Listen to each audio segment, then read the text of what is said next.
இனி one way டிராப்புக்கு Chennai கேப்ல car book பண்ணுங்க. தமிழகம் முழுவதும் குறைந்த வாடகையில் டிராவல் பண்ணுங்க. டிராப்புக்கு மட்டும் பே பண்ணா போதும். டவுன்லோட் தி ஆப் நவ.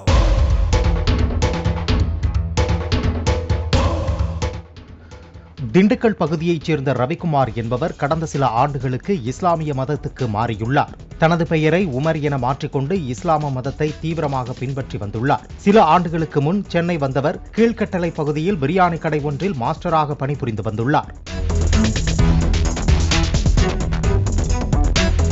இவருக்கும் அயனாவரம் பகுதியைச் சேர்ந்த சையது அலி ஃபாத்திமா என்பவருக்கும் சில ஆண்டுகளுக்கு முன் திருமணம் நடந்துள்ளது. இந்த நிலையில் கடந்த 9ஆம் தேதி சையது அலி ஃபாத்திமாவும் கணவர் உமரும் அயனாவரம் வசந்த் கார்டன் பிரதான சாலையில் புதிதாக வீடு ஒன்றை வாடகைக்கு எடுத்து குடியேறியுள்ளனர். அன்றைய தினம் மாலை சையது அலி ஃபாத்திமா பால் காய்ச்சியுள்ளார். பின்னர் அக்கம் பக்கத்தினருக்கு காய்ச்சிய பாலை கொடுத்துள்ளார்.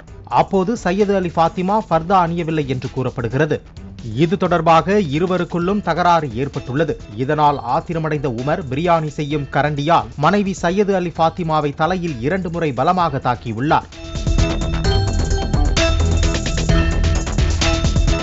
இரத்த வெள்ளத்தில் கிடந்த ஃபாத்திமா குறித்து அவரின் சகோதரருக்கு தகவல் தெரிவித்துவிட்டு உமர் தப்பியுள்ளார்.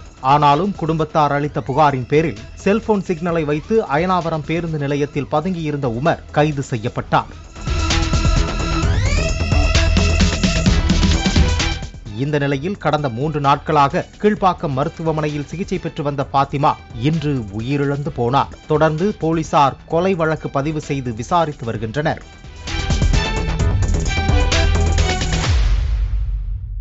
இனி ஒன் வே டிராப்புக்கு சென்னை கேப்ல கார் புக் பண்ணுங்க. தமிழகம் முழுவதும் குறைந்த வாடகையில் டிராவல் பண்ணுங்க. டிராப்புக்கு மட்டும் பே பண்ணா போதும். டவுன்லோட் தி ஆப் நவ.